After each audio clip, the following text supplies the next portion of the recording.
మా జమ్మికుంట లోకల్ వార్తలకు స్వాగతం.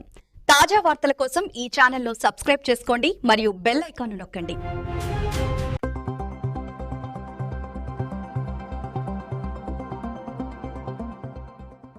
అందరికీ నమస్కారం. ఈరోజు పట్టణ వైద్య సంఘం అధ్యక్షునిగా ఎన్నికైనటువంటి లెక్కలపల్లి కిరణ్ కుమార్ గారి ప్రమాణ స్వీకార కార్యక్రమాన్ని చేసినటువంటి గౌరవనీయులు పెద్దలు కనకృష్ణ గారికి మరియు ఆర్యవైశ్య సంఘం పెద్దలకి మరియు స్థానిక కౌన్సిలర్కి, ఈరోజు మహిళా విభాగం నుంచి అధ్యక్షులుగా ఎన్నికైనటువంటి వారికి, యువజన విభాగం నుంచి ఎన్నికైనటువంటి అందరికీ కూడా పేరు పేరున నా యొక్క శుభాకాంక్షలు. ఈరోజు ఈ వేదికపై ఇట్లా మాట్లాడడానికి కారణమైనటువంటి 23వ వార్డు ప్రజలందరికీ పేరు పేరున కృతజ్ఞతలు తెలియజేస్తూ, ఈరోజు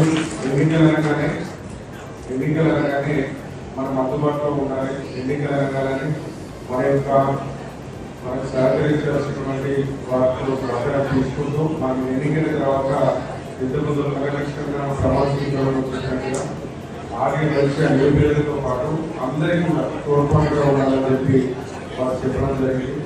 అలాంటి మంచి మంచి కార్యక్రమాలలో వారి అభివృద్ధికి కృషి చేసే విధంగా మంచి కార్యక్రమాలు శ్రద్ధగా తీసుకుంటారని తెలియజేస్తూ, వారికి ఎప్పుడు కూడా నేను అందుబాటులో ఉంటా. మీరు తీసుకునే ఏ కార్యక్రమాలు అయినటువంటి ప్రభుత్వంలో వచ్చే సంక్షేమ కార్యక్రమాలు అందరికీ అందే విధంగా నేను కూడా సహకరిస్తాను తెలియజేస్తూ, పట్టణ వైశ్య భవనానికి సంబంధించినటువంటి మనకు సైదాబాద్లో 1 acre ల్యాండ్ వేయడం జరిగినప్పుడు బయటలో దానికి కూడా ఆటోమేటిక్ మనం ఎదుర్కొట్టడం జరిగింది.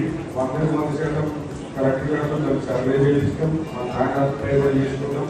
పట్టణంలో కూడా ఆ వాస్తవిక ఆశిస్తూ ఉంటే మంచి జాగ్రత్తలో ఒక లొకేషన్ చూడడం జరిగింది. అందరి సహకారంతో ఆ ల్యాండ్స్ సక్సెస్ అయితే పట్టణంలో కూడా మంచి సెకండ్ ల్యాండ్లో మనము వైశ్య భవనంలో కట్టుకోవచ్చు. ఈ కార్యక్రమానికి దాన్ని ఆహ్వానించినందుకు, ఈ కార్యక్రమంలో సన్మానించినందుకు ఈ వేదిక మీద పెద్దలకి, వేదిక ముందు అందరూ కూడా దయచేసి జమ్మికుంట లోకల్ న్యూస్ ని లైక్ చేయండి, షేర్ చేయండి మరియు సబ్స్క్రైబ్ చేయండి.